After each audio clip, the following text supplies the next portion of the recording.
Seja bem-vindo ao mundo marcial. Hoje vamos explorar em detalhes a evolução do Jeet Kune Do, a arte marcial revolucionária criada por Bruce Lee. Ao longo de 5 períodos distintos, veremos como essa filosofia de combate se desenvolveu, desde suas raízes no Jun Fan Gon Fu até os conceitos contemporâneos de luta. Prepare-se para uma viagem pelo tempo e pelo conhecimento de uma das artes marciais mais influentes da história. Jun Fan Gon Fu, 1959 a 1962. O primeiro estágio do Jeet Kune Do começou quando Bruce Lee chegou aos Estados Unidos e se estabeleceu em Seattle. Durante esse período, ele refinou sua base marcial a partir do Wing Chun, a arte que aprendeu com Ip Man em Hong Kong. No entanto, Lee percebeu que o Wing Chun sozinho tinha limitações, especialmente em termos de mobilidade na abordagem contra oponentes maiores e mais fortes. Para expandir sua compreensão do combate, Bruce Lee começou a incorporar princípios de outras artes, como Tai Chi, arte interna chinesa focada em equilíbrio e fluxo. Jin Mo Tan Tui, um sistema de chutes oriundo das tradições do Kung Fu do Norte. Choi Li Foot, um estilo de Kung Fu que mistura técnicas longas e circulares com ataques rápidos. Louva a Deus, conhecido pelo uso de técnicas rápidas de interceptação e controle. Xin Yi Chuan, arte chinesa baseada em explosividade e ataques diretos. Durante essa fase, Bruce Lee treinou com alunos dedicados, como Jesse Glover, James DeMille e Taki Kimura, ensinando-lhe sua versão aprimorada do Wing Chun, que ele denominou de Jun Fan Gon Fu. Jun Fan Kickboxing, 1962 a 1967. Quando Bruce Lee se mudou para Oakland, ele começou a evoluir ainda mais seu sistema, percebendo que precisava de um enfoque mais pragmático e atlético para o combate real. Dessa forma, ele passou a integrar elementos do boxe ocidental, melhorando seu jogo de mãos e mobilidade.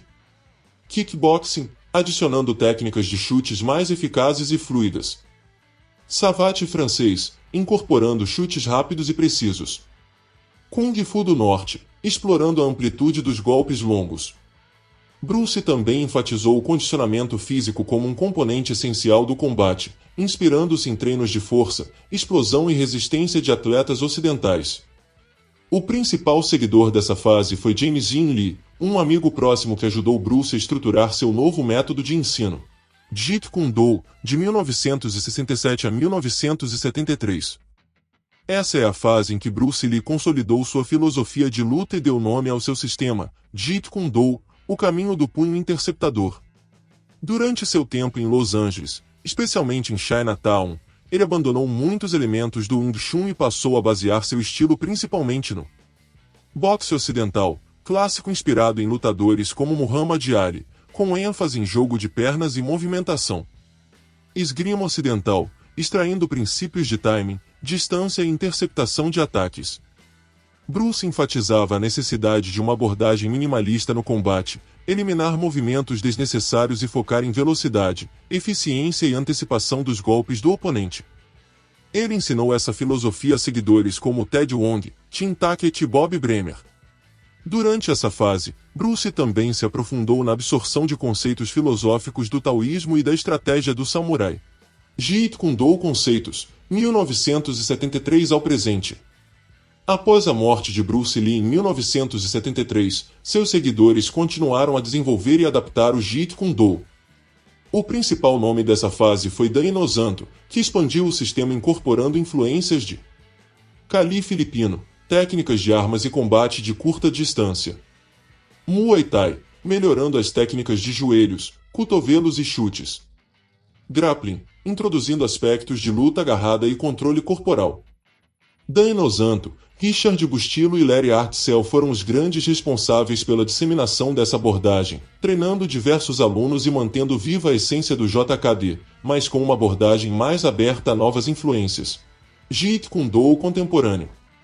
Atualmente, o Jeet Kune Do continua a evoluir, focando no realismo do combate de rua. Muitos praticantes modernos adotam princípios de combate corpo a corpo, CQC, Close Quarters Combat. Treinamento sob estresse para situações reais. Combinação de artes marciais modernas com princípios do JKD. Nomes como Paul Vunak, Matt Thornton e Christopher Clugston ajudaram a moldar essa fase, enfatizando a adaptabilidade e a eficácia do JKD em situações reais de confronto. O Jeet Kune Do é uma arte marcial em constante evolução, que começou com Bruce Lee e continuou a se desenvolver após sua morte. Cada período reflete uma fase de adaptação e refinamento, sempre com o objetivo de criar um sistema de combate eficiente, adaptável e realista. A filosofia de Bruce Lee, especialmente sua visão do JKD como a arte de expressar o corpo humano e o estilo sem forma, permanece como o coração do JKD, inspirando praticantes a transcender as limitações dos estilos tradicionais e a buscar a liberdade de expressão no combate. O Jeet Kune Do não é apenas uma arte marcial, mas uma filosofia de combate e adaptação. Desde sua criação por Bruce Lee até suas variações contemporâneas, essa abordagem revolucionária continua a influenciar lutadores ao redor do mundo. Seja na defesa pessoal ou no desenvolvimento pessoal, o JKD nos ensina que o verdadeiro guerreiro não se apega a formas fixas, mas sim à eficiência e à fluidez no combate. Se gostou do conteúdo, então não se esqueça de curtir, compartilhar e se inscrever no Mundo Marcial para mais vídeos sobre as artes marciais mais fascinantes do planeta.